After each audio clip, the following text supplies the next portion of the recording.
వెనుతిరుగను. ఎన్ని కష్టాలైనా నీవు మాత్రమే నా నమ్మిక, నేనెప్పుడు నిన్ను విడువను నా యేసయ్యా. నిన్ను నేనెప్పుడు నిన్ను విడువను నా యేసయ్యా.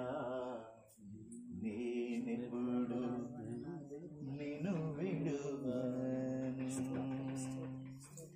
పరిశుద్ధుడా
సంతోషం.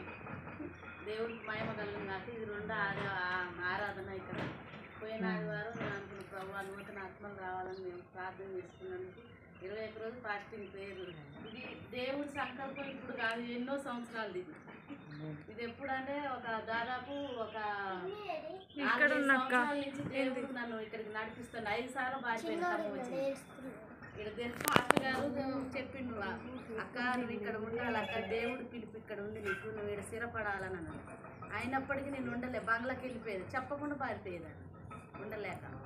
కానీ ఈసారి దేవుడు మాట్లాడిండు మా తమ్ముడితో జోసెఫ్ తోటి, పాస్టర్ గారు కూడా మాట్లాడిండు బలంగా. మొన్న ఇక్కడ ప్రార్థన జరుగుతుందని దేవుడు మాట్లాడినప్పుడు నాలో ఒక తెలవని ఒక భయం వచ్చింది. నువ్వు బతికితే దేవుడి కోసమే బతకాలి, డబ్బు కోసం కాదు, ఇల్లు కోసం కాదు, పిల్లల కోసం కాదు, సంపాదన కోసం కాదు, దేనికోసం కాదు అని నేను నిర్ణయించుకున్న నిర్ణయం అది. నా భర్త కూడా అన్నాడు, జాబ్ పనిచేసి 12,000 బంగ్లా ప్రాంతాల్లో నేను ఆయమ్మగా పనిచేస్తాను, 12,000 జాబ్ రిజైన్ చేసేసి ఇది నేను ఇక్కడికి రావడం జరిగింది. దేవుడికి మహిమ కలిగిన దాకా. ఇది ఏంటంటే బంగ్లాలో ఉన్నప్పుడు మాకు పేట ఉంది, అక్కడ ప్రార్థన చేసిన 40 దినాలు 40 రోజులు ప్రేయర్ చేసినప్పుడు, నేను ప్రేయర్ చేసిన పేటలో ఒంటరిగా ప్రార్థన చేసినప్పుడు దేవుడు నాతో మాట్లాడడం. 4వ ఆరాధన ఖమ్మం ప్రాంతాల్లో ఇస్తానని చెప్పినప్పుడు నేను పాస్టర్ గారికి చెప్పలేకపోయినా మా పిన్నికి చెప్పినప్పుడు తెరసేపాలమ్మ కూడా అదే వాగ్దానం ఇచ్చింది, దేవుడు నీతో కూడా మాట్లాడిండు, పాస్టర్ నాకు చెప్పండి. నేను చెప్పలేకపోయాను, పాస్టర్ గారు భయం అనిపించింది, చెప్పలేకపోయాను నేను. కానీ దేవుడు ఇచ్చిన మాట నెరవేర్చిన దేవుడు గొప్ప దేవుడు. మన దేవుడు చాలా సజీవుడైన దేవుడు. రాత్రి కూడా మా ఇంట్లో ప్రేయర్ జరిగింది, వాక్యం మాత్రం మా కోసమే వచ్చింది, మా కుటుంబం కోసమే వచ్చింది, మా ఆయన కోసం వచ్చింది, నా కోసం వచ్చింది. నిజంగాండి నేను డబ్బు కోసం పరిగెట్టిన, నిజం. నా పిల్లలు, నా డబ్బు, నా జాబు ఏంది నేను వదిలిపెట్టుకుంటేట మా అమ్మ ఇంత మంచి లైఫ్ దొరకదు అనే ఫీలింగ్ తోటి జాబ్ కోసం ఉరికింది దాన్ని నేను. అట్లాంటిది దేవుడు మాట్లాడిండు, నా హృదయాన్ని మార్చిండు, మొదటి యుగాన్ని నాకు ఇచ్చిండు, మొదటి ప్రేమను నాకు ఇచ్చిండు. కోల్పోయిన ప్రేమను ఇచ్చినందుకు దేవుడికి వందనాలు. రాత్రి పూట కూడా దేవుడికి మహిమకరంగా దేవుడికి నేను ఒక్కటే అనుకున్నా, ప్రభా నేనైతే అనుకున్నది కాదు, నువ్వు జరగాల్సిందే జరిగిస్తావు నాయన, నీ మీదనే ఆధారపడ్డా, నువ్వు జరగాల్సిందే జరిగించు నాయన, నేను దేవుడి మీద ఆధారపడ్డా. దేవుడు అద్భుతంగా జరిపించినందుకు వందనాలు. ఇక్కడ కూడా రావడానికి పాస్టర్ గారు పాస్టర్ గారు ఫోన్ చేసి, పాస్టర్ గారు మరి ఇటు సంగతి అనగానే బండి పంపించిండు. దేవుడికి వందనాలు.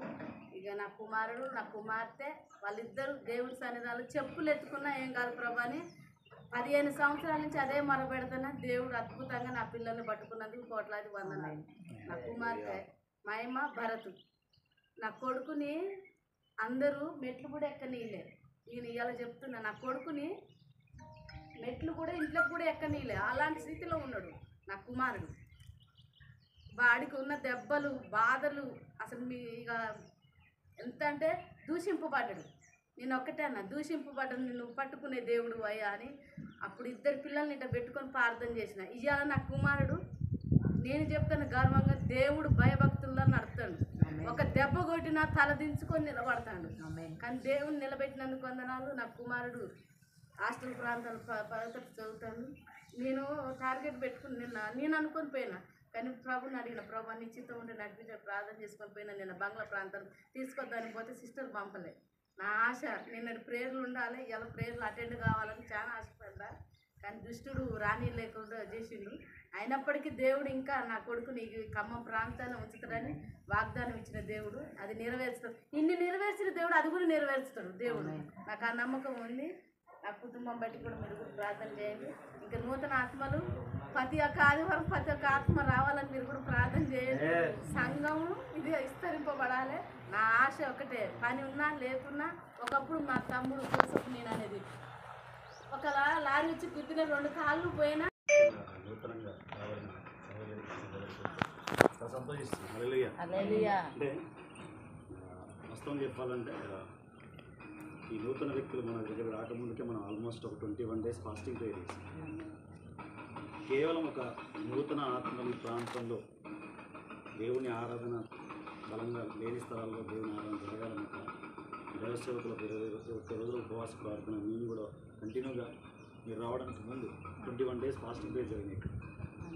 సో దాని తర్వాత దేవుని యొక్క ఫలాన్ని మేము చూడడం చాలా సంతోషం. అంటే నూతన వ్యక్తిని మా సంఘంలో చూడండి సుజే హ్యాపీనెస్ పర్. అంటే ఎందుకో మేము చాలా ఆకలితో ఉన్నాం, నేను ఆత్మల ఆకలితో చాలా ఉన్నాం నిజంగా. అది అంటే ఒకరోజు నేను రాకేష్ కూడా ప్రేయర్ చేస్తున్నప్పుడు దేవుడు ఈ ఏరియా నుంచి ఆత్మ నడిపించబడతానని దేవుడు చూపించాడు. సో అటు రీతిగా దేవుడు నడిపించిన పొందినాం. దేవునిలో మీకు ఏ ప్రాబ్లం ఉన్నా సరే సేవకులుగా వాళ్ళు ఉన్నారు, విశ్వాసులుగా మేము కూడా ఉన్నాం. ప్రార్థన చేయడానికి ఎట్టిస్తా ఏ సమయమైనా సరే ఆత్మీయంగా బలపరచడానికి సంఘం అంతా ఇక్కడ ఉందని మేము నమ్ముతున్నాం. అదే రీతిగా చాలా సంతోషం అనిపిస్తుంది. ఇంకా దేవుడు ఈ ప్రాంతంలో అనేక ఆత్మలు నడిపించాలి. నిజంగా చాలామంది పాపంలో ఉన్నారు. ఏరియా అంతా కూడా చీకట్లో ఉన్న దేవుడు చూపించారు. ఏరియా అంతా కూడా దేవుడు మారుస్తారని కృప చూపిస్తాను నమ్ముతున్నాను. ఖచ్చితంగా నా సంతోషాన్ని పంచుకోవడానికి ఇక్కడికి వచ్చాను. నేను హల్లెలూయా. అటువంటి ఆత్మలు దేవుడు ఇంకా ఎంతోమంది నడిపించాలి. ఇక్కడ మందిరం కట్టబడాలి. దేవుడు కృప చూపిస్తే ఈ ఇల్లు మొత్తం కూడా దేవుడు వాళ్ళు మనకి ఇచ్చారు. మొత్తం కూడా ఇక్కడే యూత్ మీటింగ్స్ కావచ్చు.